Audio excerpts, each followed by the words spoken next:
And a happy Valentine's Day to one and all. This is episode 87 of the Confessions of a Not So Dangerous Mind podcast. I'd like to thank you all for spending some of your manufactured Hallmark holiday with me today. Kind of kidding, kind of not. What are you going to do? But if you're checking out episode 87 on the YouTube channel, are enjoying the content, haven't done so already, please click like, subscribe, comment, turn on those notifications. Or if you're catching up with this episode on the audio platforms such as Spotify or iTunes, don't forget to click like, subscribe, turn on those notifications. So in honor of Valentine's Day, in this particular episode, I'm going to discuss two big movies from the 90s, one of which was an extraordinary success. The other was financially successful and is well remembered, but I consider it more of a fantastic adaptation of a book. They're both brilliant book adaptations, but not for the exact same reasons. The movies we're going to talk about, first one, and then the other will go chronologically. Jonathan Demme's all-timer, Silence of the Lambs, which, as some of you know, swept all of the major Oscars it was nominated for at the 1992 Oscars, films released in 91. Silence of the Lambs won Best Picture, Best Director, Best Actor, Best Actress, and Best Screenplay. In this case, Adapted Screenplay from a book. And the other movie is a film that has actually gotten a lot of play on social media, social media, yes, but on streaming particularly. It seems anytime an older movie that may not be as well known from a major actor, in this case, Clint Eastwood, when it lands on Netflix, whether it's In the Line of Fire, whether it's Unforgiven, or in the case of this one, whether it's 1997's Absolute Power, people rediscover it, or in the case of Absolute Power, let's say Gen Z, Gen Y, and younger generation Xers and millennials discovering it for the first time, saying, holy shit, how did I not know about this film? And I thought I was a Clint Eastwood fan. So I'm going to get into the adaptations specifically for both and the stupendous achievements that they both are in their own terms. And again, it's relative because Absolute Power is a good movie. It's not Silence of the Lambs. But the cleverness and the ingeniousness of transferring, transporting, transforming, if you will, all those words apply, a 500-page novel into a 115-ish page screenplay. There is an art to it. And in both of those films, they are two of the best adaptations of the 90s. So with Silence of the Lambs, it is a book that my dad was familiar with. He had read Red Dragon, which was turned into a film in 1986 by Michael Mann, the same Michael Mann who's still working, who did Heat, he did Ali, he just did the Ferrari movie with Adam Driver. Absolute genius. Michael Mann did an adaptation of Red Dragon called Manhunter in 1986. And it was based on a book by Thomas Harris, as was Silence of the Lambs. And they were both huge runaway bestsellers, but despite the fact that they're kind of in the twisted horror thriller genre, serial killer range, they were both very highly acclaimed from a critical perspective, not just as a good read, but great literature. And so with Silence, there were a lot of issues. The issues weren't so much adapting the book as trying to figure out who was going to produce the film and what approach should be taken. Because the first movie, Manhunter, although now is considered one of the best films of its genre, it didn't do that well at the box office. And the original producer, who was Dino De Laurentiis, he more or less punted. He wasn't interested in making another movie with that character. He thought it was box office poison. Because from his perspective, I hired the best filmmaker that I could in Michael Mann. I got a great cast, Dennis Farina as Jack Crawford, William Peterson as Will Graham, and a super creepy Tom Noonan in the role of the bad guy, Francis Dollarhide. Oh, and a young Joan Allen in the pivotal role of the woman who kind of gets involved and maybe ends up dead. Not going to spoil it. But film did not make money. It was a disappointment. Dino De Laurentiis punted. And then there were a lot of people who circled the project, including, of all people, Gene Hackman. And Gene Hackman loved Silence of the Lambs and got involved. And originally was going to play Hannibal Lecter. And it's ironic because he ended up playing someone in prison, a real scumbag, in the adaptation of John Grisham's The Chamber the year before, the other movie I'm going to talk about, Absolute Power, in 1996. He plays pretty much a condemned piece of crap. And his grandson, played by Chris O'Donnell in that movie, is trying to get him a little bit of clemency in The Chamber. But Gene Hackman attempted to adapt Silence of the Lambs, because he's a writer as well as an actor, and he couldn't do it. He wasted about a month of his life attempting to turn that very dense 500-page, brilliant Thomas Harris novel into a 120-ish page screenplay. And Hackman became so frustrated because he was working for more than a month. And he went to, I don't know, whoever was running it at Orion Pictures by that point, after De Laurentiis was gone. And he said, fuck you, I can't do this. This can't be done. I'm 30 pages into the book. I've got 30 pages of screenplay. I can't do it. And he then dropped out of the project entirely because in theory, he was going to play Lecter. Would have been a challenge for him. But he got so frustrated, he walked away from the project. What ended up happening with that was Ted Talley, a terrific writer who has done other works, which I really liked. In fact, he did a film also in the mid-90s with Liam Neeson and Meryl Streep, and I want to say Edward Furlong, called Before and After. I'm pretty sure that he wrote the screenplay for that, and that was also a kind of murder mystery where there's a death and one person gets blamed, and how far would you go to protect your son? If you thought your son committed a capital crime, what would you do? Very interesting kind of moral dilemmas. But in the case of Silence, one of the reasons why Ted Talley's adaptation was thought of so highly is that he managed to take this very dense, hardcore, 500-page crime novel with a lot of different three-dimensional characters that just jump off the page. And he figured out how to take that and distill it into a 120, I haven't seen the actual script. I've been told it's in the range of 120 pages, which, as we talked about, would usually translate to a 2-hour movie. But he managed to get the essence of 500 pages of novel, of Thomas Harris's, many people consider his finest work, into 120 pages. And yes, you're not going to have everything in the book. It's impossible. But what he did specifically, for those who know the film, Scott Glenn as Jack Crawford. A major component of Thomas Harris's book is Jack Crawford dealing with his wife who is dying of cancer.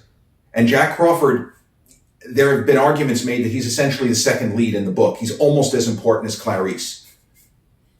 There's really nothing of that. I don't think the wife is even mentioned in the movie.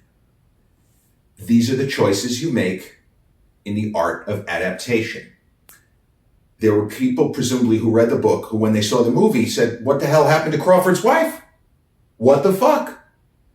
You got to make choices. Now, if you're going to do a miniseries, you can have all that in there. If you're going to do a 6-hour miniseries with about 5 hours of actual movie, no problem. You're probably going to have Jack Crawford and all the stuff with his wife. But in a 2-hour movie where the central focus is not even Buffalo Bill, it's Clarice, it's Hannibal Lecter, and to some extent Jack Crawford, you gotta make edits. You gotta get rid of certain things.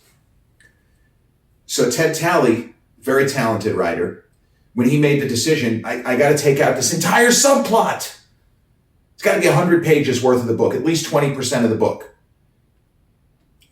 Jettison it, because you're not making the book. And this is something that was certainly debated, very hotly debated, when all of the Harry Potter books were turned into movies. And as that franchise went along, each movie followed its particular book to a lesser extent, because Rowling's novels became progressively more complicated and dense. And you're not making a miniseries out of each book. You're making a 2-hour, maybe 2.5 hour, maybe hour and 45 minutes movie. And these are the decisions that you have to make. So in the case of Silence, they got the cast. Brian Cox a great actor who everybody in Hollywood adores. He's on Succession, if you know of that show. He was in the X-Men movies. He's a guy, Braveheart. He's been in so many movies, and he is an actor who is known to always be prepared and to always bring it.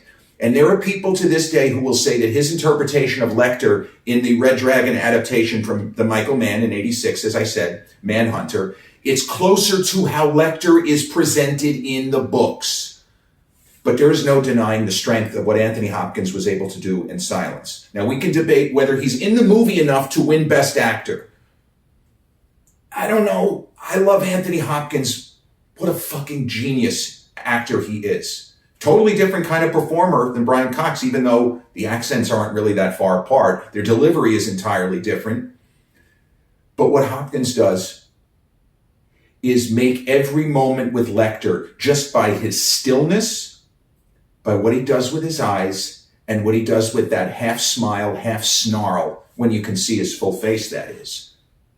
It's a masterclass. And I've talked about other actors giving a masterclass in film acting. It's a masterclass from Sir Anthony, or as Tom Hanks always calls him, he loves it, Sir Tony. He never calls him Sir Anthony. You see him at the Oscars, hey, Sir Tony. It's a masterclass from Sir Tony. And for me, and I don't know what anyone else has experienced, I have similar reaction to Silence as I do to Goodfellas, as I do to Scorsese's other masterpiece, Raging Bull. One of his other masterpieces, I should say. I know that Silence of the Lambs is a great film. I don't enjoy it. And if I go the rest of my life and never watch it again, I'm okay with that. I find it deeply uncomfortable to sit through. Oh, and another thing I should point out about the adaptation, James Gunn, aka Buffalo Bill, he's not in the movie as much as, by percentage, what is shown in the book, or what is described in the book. That's another choice you make. You focus on Clarice, you focus on Hannibal Lecter, Crawford, and some of the other supporting characters, the police and, all that kind of stuff. Diane Baker, as there was an actress from the 60s, get this maniac out of here, or whatever her dialogue was. But you focus on the other characters, and you don't get that much with Buffalo Bill. He's certainly in the movie enough, but by percentage less than how he appears in the book. So Silence of the Lambs, as we know, was released 33 years ago today. Valentine's Day, 1991. I was a junior in high school, and it was a huge box office hit relative to inflation. And think about 33 years ago, how much cheaper it was to go to the movies. People were already complaining movies were prohibitively expensive, but proportionally speaking, it was a lot cheaper to go to the movies in 1991. There weren't as many of the big multiplexes, as many of the kind of showcase cinemas where they charge a premium because there's a food court, whatever it might be.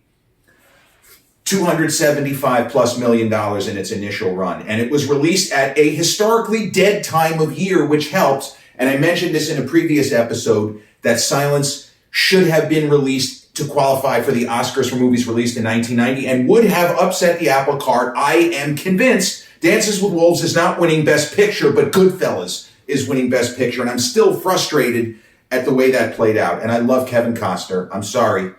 Kevin famously read one of my scripts, almost did it. Love the guy. But Martin Scorsese and Goodfellas, in my opinion, is a better movie. And man, Scorsese's direction, even if I find the film uncomfortable to sit through, what a virtuoso. What an absolute maestro. But Silence of the Lambs came out, and many people I know, and they could even, comment on this, they saw the movie immediately. This is not a film that it didn't catch fire late. It hit the box office, as we say, at a kind of dead time where movies like this normally don't come out that are going to get great reviews and big box office, and it hit immediately. It was a huge hit. And everyone I know who saw it told me immediately, you got to see this movie. Holy shit, might be the best of this kind of movie. It's scary. I bought into it. I was on the edge of my seat. It did everything right. The 17 or 18-year-old version of somebody explaining that to me. So I didn't actually see it until it came to video towards the end of 1991. And again, I was riveted. I was hooked but I found the film to be deeply uncomfortable to sit through. I respect it. I am not a fan of the movie in particular. And if I am asked the question to name my favorite films of 1991, or for me, what are the best films of 1991? I would even say from the perspective of appreciating a film that I don't love. See, Goodfellas and Dances with Wolves are films I appreciate but don't love, but I know from a cinematic perspective, Goodfellas is an absolute masterpiece. I can't explain why Goodfellas and Raging Bull, two of Scorsese's other masterpieces, I don't spark to them the way I do with Taxi Driver, his other unquestioned masterpiece. I don't get it, but it's what it is.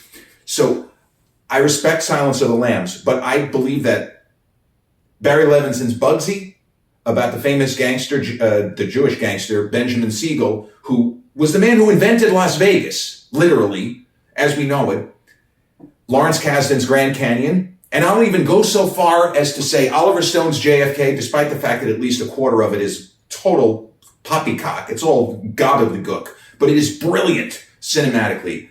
I'll take that. And I will take James Cameron's Terminator 2 Judgment Day. You ask me what's a better film? Yeah, I think Terminator 2 is a better film than Silence of the Lambs. Once again, come at me, bro. It's perfectly fine. We argue movies, nobody gets hurt. So Silence of the Lambs, to me, if we're saying what are the best films of 1991, it's in the top 10, even if I personally don't spark to it, cinematically, it's absolutely incredible. Again, Demi's direction is dead on, no pun intended. It's perfect. His shot making is exquisite, no denying it. Just don't enjoy the movie. And those other movies I have seen, in some cases, 10 times or more, and they are all incredible. All the way through. And Bugsy's a long movie, but every scene is perfect. In its own way, every scene in Silence of the Lambs is perfect. I'm just not engaged in the same way. I'm deeply uncomfortable. And that's just a personal thing. But as we said, Silence won all the major awards. And this is another debate I like. Is it a horror film? In the same way as 2017, the Jordan Peele Get Out, is that a horror film? Technically it is. I personally don't consider it a horror film. Bernard Rose's Candyman is a horror film. Friday the 13th, garbage, horror film. Nightmare on Elm Street, most of the series is trash, horror film. Halloween, the original, horror film. That's just a semantics argument. I respect Silence and can understand and identify just how good Ted Talley's adaptation is. Taking that fantastic novel and turning it into something just as good. Remember, we talk about this, the art of adaptation. In almost all cases, especially if a book is a hugely praised literary property, it's almost impossible to make the movie anywhere near as good. Fight Club, the movie is just as good as the book. And Chuck Palahniuk's book is amazing, but David Fincher's movie is equally amazing. And I discussed how Candyman was an adaptation of a short story by Clive Barker, which is not that good. It's not that good of a story. And the movie is, for what it tries to do in the horror genre, is an absolute home run. So The Art of Adaptation, Silence of the Lambs, released on this day, 1991, is an extraordinary, smashing success. By any metric. Whether or not you find the movie uncomfortable, deeply uncomfortable as I do, or whether it's something that you can put on and enjoy, like literally that you enjoy, because the edge of the seat aspect and Jodie, who is so good, she's so good. I love Jodie Foster. Taxi Driver, just talked about her. But it is a great movie. There's no denying. And because of the way it worked out, that they didn't rush it into production. When Dino De Laurentiis left the project, they took their time, they got the right guy to do the script, and they got the right actors and actresses to fulfill the roles, and you see what happens. Cinematic wizardry. That's the magic of movies. You just don't know. Or as William Goldman famously said, nobody knows anything. And speaking of William Goldman, part 2 of this episode, the other adaptation I teased, another movie released on Valentine's Day, 27 years ago, not 33 years ago, is Clint Eastwood's adaptation of David Baldacci's, again, runaway, unbelievable best-selling novel, which, similar to Silence, although it's not the same genre, It is a thriller, but there's no horror element. But it was a movie a book that was hugely praised by literary critics. Pulpy, but ingenious. You don't expect characters this deep in this kind of story. Now, me referencing William Goldman's iconic remark about Hollywood of nobody knows anything. William Goldman was the writer, and let me give you a little recap of William Goldman's career. He wrote screenplays without book adaptations for Butch Cassidy and the Sundance Kid and All the President's Men, among others. Then he did adaptations of his own work. He wrote one of the great suspense novels of the last 60 years, Marathon Man, and the screenplay for the movie, which I maintain is one of the best suspense films made in the last 50 years. Is it safe? Is it safe? No, it's not. It's not safe. It's very, very dangerous. He wrote the Princess Bride novel, and I believe he got screenplay credit. You're talking about a major talent, William Goldman, a fantastic book author who mastered the art of screenwriting. Easier said than done. But he didn't write Absolute Power. It was Baldacci's book, and I don't know the mechanics of whether Baldacci was ever approached to do an adaptation. I don't know that, and obviously I'm not going to Google. But William Goldman was brought in the mid-1990s, and he'd been on an incredible role, even though some movies where he adapted the book, Memoirs of an Invisible Man, starring Chevy Chase, Sam Neill before Jurassic Park, and Daryl Hannah. That was a book my dad absolutely loved. One of his favorite books. Movie wasn't so good. They couldn't figure out whether they were making a suspense story, a comedy, or science fiction, and the movie does not decide either. And it was John Carpenter who had done Halloween. Goldman did a 1-month quick polish on Last Action Hero at Arnold Schwarzenegger's discretion. This was a reason why, for the rest of his life, William Goldman always went out of his way to praise Arnold Schwarzenegger. Because Arnold loved the Last Action Hero script. He wouldn't have done the movie if he didn't. But he was convinced it needed a little something to tie the character of Jack Slater, Arnold's character, and the kid, Danny. And he said, get Bill Goldman. I'll pay him out of my own salary. I want you to get that guy. I love his work. And Goldman talked about this in 2 of his later books, the way that Arnold went to bat for him. Even someone as successful as that, when another industry person, well-respected, high in the industry, maybe the biggest star in the world at the time, goes to bat for you, you don't forget it. And Goldman was never hesitated to talk about Arnold in that context and how much he adored the guy for that specifically, because he didn't even have to go public with it, and Arnold did. But anyway, when Goldman was brought on board to adapt Baldacci's novel, so the basic setup, the setup of Silence, Absolute Power is about a jewel thief, a master jewel thief named Luther Whitney, who, as we open, is in the midst of an unbelievable heist where he has somehow managed to break into the compound of a billionaire, and he is easily about to lift 30 or 40 million in jewels. And he doesn't need the money. He's doing it because he can. Why are you climbing Mount Everest? Because it's there. He's doing it because he can. He's done all the research. 1990s era, it was presumably easier to crack a security system than today. While he's doing that, house is supposed to be empty. A man and a woman, both very well dressed, come in. The woman ends up dead. More people come in. There is a killing. And spoiler alert, because it's right at the beginning of the book and it's 5 minutes into the movie, spoiler alert, the woman is the wife of the owner of this house, the billionaire house, and the man who is with her, who killed her, is the President of the United States. And our intrepid jewel thief, Luther Whitney, has seen it all. How is he going to go to the police? How is he going to make sure the president doesn't get away with this horrendous crime? And how is he going to make sure that the Secret Service isn't able to get away with covering up this horrendous crime? And the chief of staff, whose idea it was to not go to the police and tell them, hey, this was an accident. No, fuck it. So that's the setup for the book and the setup for the movie. Now, here's the trick. And here's the ingeniousness of William Goldman's adaptation. In the world of the book, spoiler alert, Luther Whitney doesn't even make it halfway through the book. His character dies in prison. Oh my God, spoiler alert. My dad read Absolute Power twice. Dad, may you rest in peace. Another book that he absolutely loved. He didn't read that many books more than once. Bonfire of the Vanities he read 3 times. Absolute Power he read twice. And when he found out in about 95, 96 that Clint was doing a movie, he was excited. But he also said, without going into spoiler territory, I don't know how they're going to do it if Clint's going to play the main character. Dad wouldn't tell me what he meant. He said, well, you want to read the book? Go ahead.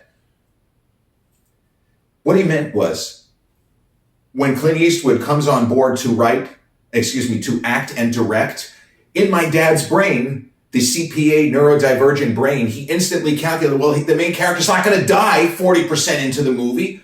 I don't know how they're going to do it. He didn't know how they were going to do it.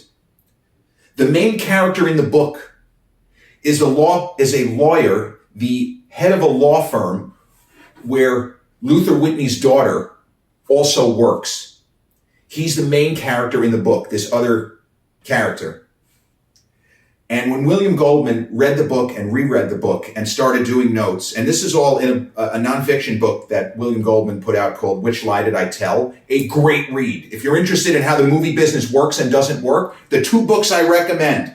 The Devil's Candy, which is about the making of the Bonfire of the Vanities, a book and movie I just referenced, and Which Lie Did I Tell? So William Goldman goes into his process for trying to adapt Absolute Power. And he kept returning to the same central conundrum. If Luther Whitney survives to the end of the story, if Luther Whitney is in effect the hero, even though he's a jewel thief, who is committing a $40 million robbery when he stumbles upon this terrible crime, what do I do with the character who is the actual hero of the book, the lawyer who clears Luther Whitney's name and ultimately exposes the perpetrators? What do I do? What he did was completely eliminate the main character in the book, the lawyer who saves the day. He does not exist in the movie version of Absolute Power. The adaptation is exactly as my dad imagined it would be. Now, he didn't know the particulars, but he knew that Clint as Luther Whitney is not going to die 45 minutes into a 2-hour movie. He's going to somehow be there at the end. So maybe Dad thought, well, maybe he'll work with the lawyer and the daughter. Dad assumed that Clint's character was going to prison. And during the movie, there's a scene where in the book, he gets caught.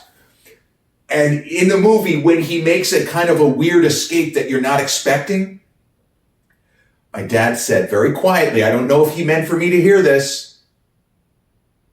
This is different. This is different. And he was excited. I could hear it in his voice. Wasn't expecting it. And he, even though it was a lot different from a book that he loved, he was a huge fan of the movie version of Absolute Power. Clint's character essentially hangs on until the end. He continues to drive the action rather than in the book when he takes the initial action and ends up dying in prison. Sorry for the spoilers. But we're talking movies here. And Clint, I don't want you thinking Clint's dead at the 45-minute mark of the movie. But this is the art of adaptation. This is the choices that get made. These are the choices that get made first at the level of the writer, who may or may not be charged with, here's what we need you to do. In the case of William Goldman, they may have given him some ideas, but he had enough. Oscar winner, prize-winning author who wrote books that these studio executives love the movie versions of. I doubt that William Goldman was given any notes ahead of time that said, you have to do this, you have to do this, you must do this, don't do this. So when Goldman presented, here's what I've come up with, they went for it. There was no pushback. Wait, you can't delete the hero. No. In much the same way when Ted Talley eliminated the entire subplot of Jack Crawford and his dying wife, because you didn't need it. You didn't need that character to be ultimately the hero when you got Clint. Clint, who was in his mid-60s at the time, still doing heroic things and giving us a more complicated character and an interesting character, an anti-hero, if you will. Somebody who has been a criminal, a career criminal, who is now kind of living in retirement, but not really, stealing money and jewels for kicks. You know what he does with the jewels he steals? He puts them back.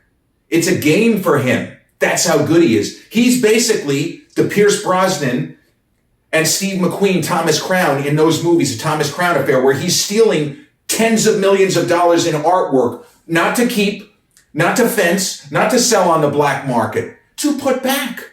He's doing it because he can. He's doing it because he can, not because he needs it. And Luther Whitney does not need the money. He's very happy living a modest life. He just wants to know he's still got it. He might be retirement age. He might be older, but he ain't old. He's still vital and vibrant.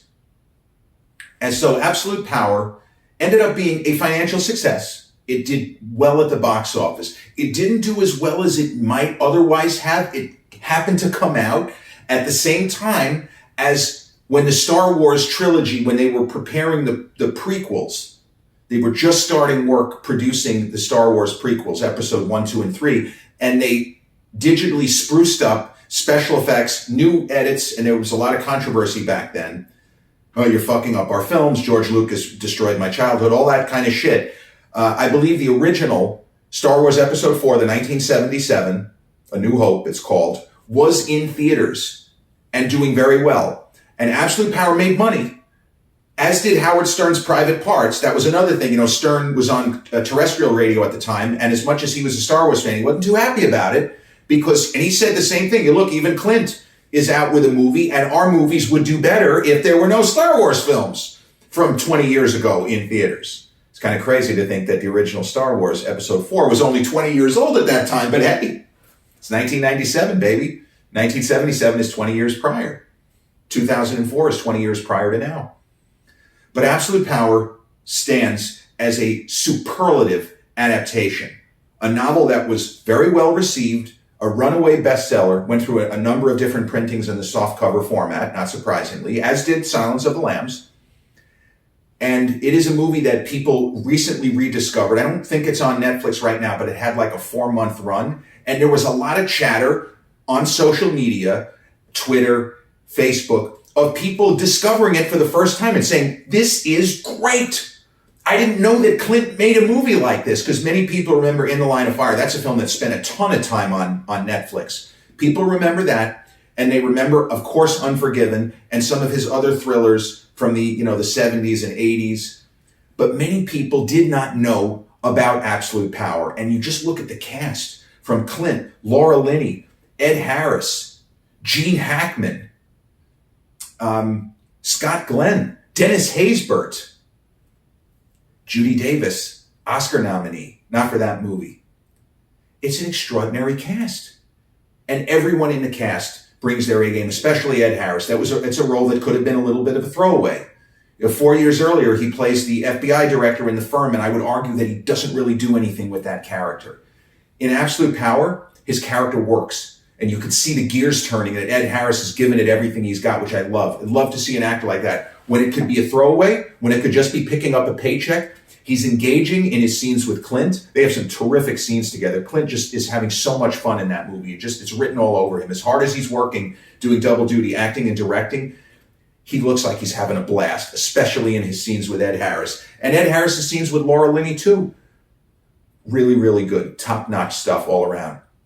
And Absolute Power, I've never read the book, but it is a movie that I have seen at least 10 times, and it never fails to draw me in. Because there are characters you're not really sure where their loyalties lie. And, Gene Hackman, who I love, it's not the best Gene Hackman performance because the character is somewhat limited.